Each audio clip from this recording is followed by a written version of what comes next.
నమస్కారం సార్. నమస్తే. Sir, YCP అధికారం కోల్పోయాక ఇప్పుడు వైసీపీ నేతలు వాళ్ళ అక్రమ సంబంధాలంటే ఒక కొత్త చాప్టర్ మొదలవ్వడం మనం చూస్తున్నాం సార్. మొన్నే విజయసాయి రెడ్డి గారితో ఒకటి ఇష్యూ అయింది శాంతి గారితో. ఇప్పుడు మళ్ళీ వైసీపీ ఎమ్మెల్సీ దువ్వాడ శ్రీనివాస్ది కూడా అక్రమ సంబంధం అంటూ చెప్పి వార్తల్లో మొత్తం హల్చల్ చేస్తున్నారు సార్. అసలు ఏం జరిగింది, మరి ఎవరితో అక్రమ సంబంధం పెట్టుకున్నారు, మరి దీనిపైన మీ విశ్లేషణ ఏంటి? యాక్చువల్గా విజయసాయి రెడ్డి దీన్ని కంపేర్ చేయలేము, ఎందుకంటే ఇది ఫ్యామిలీ మ్యాటరు. విజయసాయి రెడ్డిదేమో ఆమె ఎంప్లాయీ జాబ్ చేస్తుంది, వాళ్ళ భర్త కంప్లైంట్ చేశాడు. బట్ ఇది ఏంటంటే మన నరేష్తో కంపేర్ చేయొచ్చు. ఇక్కడ నరేష్ ఎలాగైతే పవిత్రతో కలిసి ఉన్నాడు, మూడో భార్య విడాకులు ఇవ్వట్లేదు, సిమిలర్ సిచ్యువేషన్ దువ్వాడ శ్రీనివాస్. ఆయన గతంలో ఎమ్మెల్యేగా పనిచేశాడు, మొన్న కూడా పోటీ చేశాడు. సో ఇప్పుడు ఎమ్మెల్సీగా ఉన్నాడు యాక్చువల్గా, టెక్కల్ నుంచి వైసీపీ ఎమ్మెల్సీ. సో ఆయనది యాక్చువల్గా ఎలక్షన్ అప్పుడే గొడవలైనాయి. ఎలక్షన్ అప్పుడే వాణి ఈయనకి వ్యతిరేకంగా ఆమె నామినేషన్ వేసింది, వీళ్ళ భార్య. సో వీళ్ళ భార్యకి ఆయనకి గొడవలు ఎప్పటి నుంచో ఉన్నాయనేది అందరికీ తెలుసు. సో ఇప్పుడు ఆమె గొడవ చేస్తుంది. సో దీన్ని పబ్లిక్ ఇష్యూ చేసి గొడవ చేస్తున్నాను. ఇది ఆల్రెడీ కొత్త విషయం అయితే కాదు. దువ్వాడ శ్రీనివాస్కి భార్యకి గొడవలు ఉన్నాయనేది అందరికీ తెలుసు, ఎందుకంటే ఎలక్షన్ అప్పుడే ఈయనకి వ్యతిరేకంగా పోటీ చేస్తున్నాము.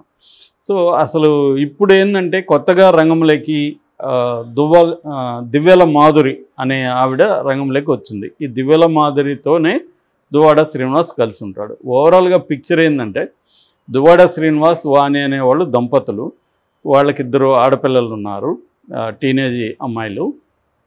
సో వీళ్ళిద్దరి మధ్య గొడవలు ఉన్నాయి, ఈ గత 2 ఏళ్ళుగా గొడవలు ఉన్నాయి. సో దాంతో ఈయన వాళ్ళు డిమాండ్ చేస్తున్న మేరకి ఇతని ఆస్తులన్నీ కూడా ఆడపిల్లల పేరుతో రాసేశాడు. సో ఈయనకి ఆస్తులు ఏమీ లేవు. సో ఇప్పుడు ఈయన దివ్యల మాధురి అనే ఆమెతో ఉన్నాడు. ఆమెకి ఆల్రెడీ పెళ్ళయింది, ఆమెకు ఒక 3 ఆడపిల్లలు, ఆమె ఇతను కలిసి ఉంటున్నారు. ఇది పిక్చర్. అయితే విడాకులు అయితే లీగల్గా తీసుకోలేదు. సో ఇప్పుడు వాణి డిమాండ్స్ ఏంటి అనుకున్నప్పుడు, ఇట్లా నాతో నేను భార్యగా ఉంటే ఇతను వేరే అమ్మాయితో ఉంటున్నాడు అని ఆమె అంటుంది, నాకు న్యాయం చేయండి అంటాడు. అతనేమంటున్నాడు, నేను ఆల్రెడీ ఎప్పటి నుంచో దూరంగా ఉంటున్నాం మీ ఇద్దరం, నాకు ఆమెకు అధికార పిచ్చి, పదవి పిచ్చి, అందుకోసం నన్ను దూరం పెట్టేసింది. సో నేను ఆస్తి అంతా కూడా ఆమెకి ఇచ్చేసాను. సో ఇప్పుడు పిల్లలకి ఇచ్చేసాను, ఇప్పుడు ఏమీ లేదు, కావాలని నన్ను బదనాం చేయడానికి, రాజకీయంగా ఇబ్బంది పెట్టడానికి మాత్రం ఆమె ట్రై చేస్తుంది, దీని వెనక తెలుగుదేశం వాళ్ళు ఉన్నారు అనేది దువ్వాడ శ్రీనివాస్ చెప్పింది. ఇక దివ్యల మాధురి ఆమె వెర్షన్ ఏంటంటే, ఆమె కూడా నిన్న టీవీ ఛానల్తో మాట్లాడింది. ఆమె వెర్షన్ ఏంటంటే, అసలు మేమిద్దరం కలిసి ఉండడానికి కారణమే వాణి, నేను మామూలుగా అంతకుముందు నాకు ఆయనతో అఫేర్ ఏం లేదు, కానీ ఈమె మా ఇద్దరికి అఫేర్ ఉందని ప్రచారం చేసి గందరగోళం చేసింది, దానివల్ల నా తల్లిదండ్రులు అందరూ కూడా దూరం అయ్యారు. విధులేని పరిస్థితుల్లో నేను ఎలాగో ప్రచారం చేసింది, గందరగోళం చేసింది కాబట్టి ఆయనతోనే ఉందామని డిసైడ్ అయ్యాను. నేను ఆయన యాక్చువల్గా ఆత్మహత్య చేసుకోవాలనుకుంటే ఆయనే కాపాడారు అని ఆమె వెర్షన్ చెప్తుంది. అంటే సో ఆమె ఏం చెప్తుందంటే, నేను ఆస్తి కోసం ట్రాప్ వేసాను అంటున్నారు, ఆయన దగ్గర ఆస్తే లేదు. ఈయన యాక్చువల్గా మొన్న ఎలక్షన్లో నా డబ్బులు నేను 2 కోట్లు ఖర్చు పెట్టాను, నాకు మా భర్త నెలకు 10,000 సంపాదిస్తాడు, మాకు ఆస్తి ఉంది, కాబట్టి మేము వెల్ సెటిల్డ్ ఫ్యామిలీ మాది, నేను ఆస్తి కోసం ఆయన వలవేయాల్సిన అవసరం లేదు. రెండోది, మాది ఇల్లీగల్ కాదు, ఎందుకంటే మేము పెళ్లి చేసుకుంటే అది ఇల్లీగల్, పెళ్లి చేసుకోలేదు, సహజీవనం చేయొచ్చని సుప్రీంకోర్టే తీర్పు చెప్తుంది, 2 అడల్ట్ కలిసి ఉండొచ్చు అని సుప్రీంకోర్టు, పెళ్ళైన వాళ్ళు కూడా వాళ్ళిద్దరి మధ్య లైంగిక సంబంధం ఉండొచ్చు, కన్సల్టింగ్ అడల్ట్స్ అంటారు, సుప్రీంకోర్టు చెప్పింది అనేది మాధురి చెప్తుంది. అంటే క్లియర్గా ఇక్కడ మనకి అంటే కంప్లీట్ సమాచారం లేదు, మీడియాలో వచ్చిన దాన్ని బట్టి మనం అనలైజ్ చేయాల్సి ఉంటుంది. సమాచారం ఎంత ఉంటే దాన్ని పెట్టుకొని చేయాలి. సో ఇప్పటి వరకు ఉన్న సమాచారం కావచ్చు, మనకున్న గత అనుభవాల రీత్యా కావచ్చు, అనేక విషయాలు వీటిని చూసాం కాబట్టి, ఎందుకంటే మా ఎన్జిఓ తరఫున కూడా కౌన్సిలింగ్ ఇలాంటి వాళ్ళకి ఇస్తుంటాం. బేసిక్గా ఏంటంటే ఇక్కడలాగే నరేష్, అందుకనే కంపేర్ చేస్తాం, నరేష్ ఆమె వాళ్ళ 3rd వైఫ్ కలిసి ఉండే ఛాన్సే లేదు, వాళ్ళకి ఎట్టి పరిస్థితుల్లో కలిసి ఉండే ఛాన్స్ లేదు. కానీ ఆమె ఎందుకు విడాకులు ఇవ్వదు అంటే, క్లియర్గా ఆమె డిమాండ్ చేసే డబ్బులు ఇతను ఇవ్వట్లేదు. సో నువ్వు డబ్బులు ఇవ్వవు కాబట్టి నేను విడాకులు ఇవ్వనని ఆమె ఇది చేసింది.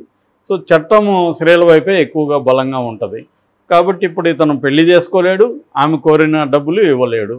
సో అందువల్ల క్రైసిస్ అలాగే ఇల్లీగల్ అంటే వైవాహికేతర సంబంధంలో అతను ఉండాల్సి వస్తుంది. ఈమె అప్పుడప్పుడు గొడవ చేస్తుంటుంది. ఇదే కదా వీళ్ళ డ్రామా, సేమ్ డ్రామానే అక్కడ కూడా, కాకపోతే అది పొలిటికల్ డ్రామా, ఇదేమో సినిమా డ్రామా.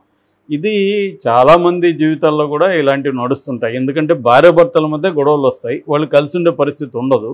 భార్య ఏమో విడాకులు ఇవ్వదు, ఎందుకంటే భర్త నుంచి ఆమె డబ్బులు ఆశిస్తుంది. మామూలుగా అయితే భర్త ఆస్తిలో ఆమెకేం వాటాయిగా ఇవ్వాల్సిన రూల్ ఏమీ లేదు. ఓన్లీ భార్యలు క్లెయిమ్ చేయొచ్చు. ఏంటి క్లెయిమ్ చేయొచ్చు? భరణం క్లెయిమ్ చేయొచ్చు, అంతకంటే ఏమి లేదు. సో అంతేగాని నీ భర్త ఆస్తిలో నాకు వాటా కావాలని లీగల్గా క్లెయిమ్ చేయలేరు. కాబట్టి వీళ్ళు ఏం చేస్తారు, విడాకులు నేను ఇవ్వను, నువ్వేం చేస్తావు చేసుకో అని వీళ్ళు అంటారు. మామూలుగా ఇద్దరు కలిసి విడాకులకు అప్లై చేస్తే వితిన్ 6 monthsలో విడాకులు వస్తాయి. కానీ కంటెస్ట్ చేస్తే ఎవరైనా, అంటే నాకు విడాకులు వద్దని కానీ గట్టిగా ఉంటే, అవతల వ్యక్తి విడాకులు కావాలంటే కోర్టులో గ్రౌండ్స్ గట్టిగా ఉంటే కానీ రావు. సో ఇది ఇప్పుడున్న మనకి చట్టాలు. ఇంకా దాన్ని స్ట్రిక్ట్ చేశారు. ఇప్పుడు బిఎన్ఎస్ వచ్చినాక దీన్ని ఇంకా స్ట్రిక్ట్గా చేశారు. అందువల్ల ఇది కొంత స్త్రీలకు ఫేవర్గా ఉండడం మంచిదే. ఎందుకంటే ఫైనల్గా చాలా ఫ్యామిలీస్లో భార్యాభర్తల గొడవలో భార్య బలవుతుంది ఫైనల్గా మెజారిటీ కేసుల్లో. అందుకని చట్టం కూడా స్త్రీలకు అనుకూలంగా ఎందుకు చేశారంటే, ఇంత చట్టాలు స్త్రీలకు అనుకూలంగా ఉన్నా ఇప్పటికీ స్త్రీల మీద అత్యాచారాలు కావచ్చు, దాడులు కావచ్చు, స్త్రీల మీద వివక్ష కావచ్చు, ఖచ్చితంగా మన సమాజంలో ఎక్కువ ఉంది. అట్లని ప్రతి కేసులోనూ స్త్రీని విక్టిము, మగవాడే పెర్పెట్రేటర్ అనేది కూడా రాంగ్. దట్ ఈజ్ చాలా కథల్లో, చాలా పోస్టులలో మనము ఫెమినిస్టులు చెప్పే పోస్టులు ఇవన్నీ ఇటువంటి ఒక క్లియర్గా స్త్రీలందరూ మంచివాళ్ళు, స్త్రీలందరూ విక్టిమ్స్, మగవాళ్ళందరూ చెడ్డవాళ్ళు, మగవాళ్లే దుర్మార్గులు అన్నట్టుగా మాట్లాడడం కూడా కరెక్ట్ కాదు. ఏ కేసుని ఆ కేసు టూ మచ్ జనరలైజ్ చేయలేము. సో జనరల్గా ఈ మధ్యకాలంలో ఏం చేస్తున్నారంటే, ఎక్కువ ముఖ్యంగా అర్బన్ ఉమెన్ ఒక రకమైన బ్లాక్మెయిల్ చేస్తున్నారు మగవాళ్ళని. పెళ్ళిళ్ళు చేసుకోవడం, నాకు మాత్రం అఫైర్లు ఉంటాయి, నా ఇష్టం వచ్చినట్టు నేను ఉంటాను, నాకు ఫ్రీడమ్ ఉందని వాళ్ళు అనడం. నువ్వు అట్లాంటి ఫ్రీడమ్ ఉంటే నువ్వు అట్లాగే ఉండు, నేను నీతో ఉండలేనని ఇతను అన్నాడు అనుకో, ఇంకా అక్కడి నుంచి టార్చర్ చూపించడం మొదలు పెడుతున్నాను. ఈ కేసులు ఎక్కువ వస్తున్నాయి మధ్యకాలంలో. సో అందువల్ల ఇక్కడ దువ్వాడ ఏదో బ్యాడ్ అని, ఆ మాధురి బ్యాడ్ అని, వాణి గుడ్ అని, ఆమె విక్టిమ్ అని చెప్పలేము. ఎందుకంటే ఆస్తి అంతా కూడా రాసిచ్చాడని చెప్తుంది. ఇప్పుడు నిన్న కూడా రాత్రిపోయి గొడవ చేసింది వాణి, క్యాంప్ ఆఫీస్లో ఉండకూడదని. ఈ క్యాంప్ ఆఫీస్ కట్టిందే మా అన్న అని దువ్వాడ శ్రీనివాస్ తమ్ముడు చెప్తున్నాడు. సో ఈమెకేమో రైట్ ఉంది అక్కడ వచ్చి క్యాంప్ ఆఫీస్లో ఖాళీ చేయమనే రైట్ ఈమెకేముందనేది వాళ్ళు అడుగుతున్నారు. సో ఇదేంటంటే పొలిటికల్ అండ్ ఫ్యామిలీ రెండు మిక్స్ అయిపోయినాయి. ఇక్కడ ఖచ్చితంగా తెలుగుదేశం వాళ్ళు దీన్ని ఉపయోగించుకుంటారు కాబట్టి తెలుగుదేశం మీడియా దీన్ని బ్లోఅప్ చేస్తుంది, పెద్ద ఎత్తున బ్లోఅప్ చేసి నేచురల్. అది తెలుగుదేశం వాళ్ళు ఉన్నప్పుడు వైసీపీ కూడా ఇదే చేస్తుంది. సో రాజకీయాలు కాదేది రాజకీయాలకు అనర్హం అన్నట్టుగా ఆంధ్రప్రదేశ్లో ఏ పర్సనల్ ఇష్యూ అయినా అది పర్సనల్గా ఉండదు, రాజకీయాల్లోకి వెళ్ళిపోతుంది. అలాగా దువ్వాడ శ్రీనివాస్ అనేది మామూలుగా ఒక భార్యాభర్తల మధ్య గొడవ, వాళ్ళిద్దరూ కలిసి ఉండే ప్రసక్తి లేదు. అందుకని దువ్వాడ శ్రీనివాస్ ఇంకొక ఆమెతో ఉంటున్నాడు. నిజంగా లీగల్గా తీసుకున్నా, మోరల్గా తీసుకున్నా దువ్వాడ శ్రీనివాస్కి ఆప్షన్ లేదు. ఈమె ఏం చేయాలి, ఈమె కలిసి ఉండే పరిస్థితి లేదు. ఈమె డిమాండ్స్ ఏమున్నాయి అనేది క్లియర్గా చెప్పట్లేదు. ఆమె అతను నాకు అన్యాయం చేశాడు అంటుంది. మరి ఆస్తి ఇచ్చాడు, ఇంకే రకమైన అన్యాయం, నీతో కలిసి ఉండే ప్రసక్తి లేదు ఇద్దరికి. పిల్లలేమో ఇప్పుడొచ్చి 2 ఏళ్ళు విడిపోయి ఉంటే, మాధురి ఏమో అడుగుతుంది 2 ఏళ్ళకు దూరంగా ఉంటాయి, ఇప్పుడొచ్చి పిల్లలు నాన్న మేము మీతో ఉంటామనే ఒక డ్రామా తప్ప ఇంకేం కాదని అంటుంది. సో అది కూడా మనకు డ్రామాగానే అనిపిస్తుంది. సో క్లియర్గా వాణి ఇతని కక్ష, వీడు చాలామంది స్త్రీలకు ఎలా ఉంటుందంటే, నన్ను వదిలేసి వీడు హ్యాపీగా ఉన్నాడు, వీడిని హ్యాపీగా ఉంచని అన్న యాటిట్యూడ్ కూడా చాలామందిలో ఉంటుంది. సో ఇదంతా ఏంటంటే, ఒక్కోసారి మనం వదిలించుకోవడం కూడా నేర్చుకోవాలి సంబంధాల్లో. ఇప్పుడు ఆమె ఆస్తంత ఇచ్చానంటున్నాడు, లేకపోతే ఆమె లీగల్గా ఫైట్ చేయాలి.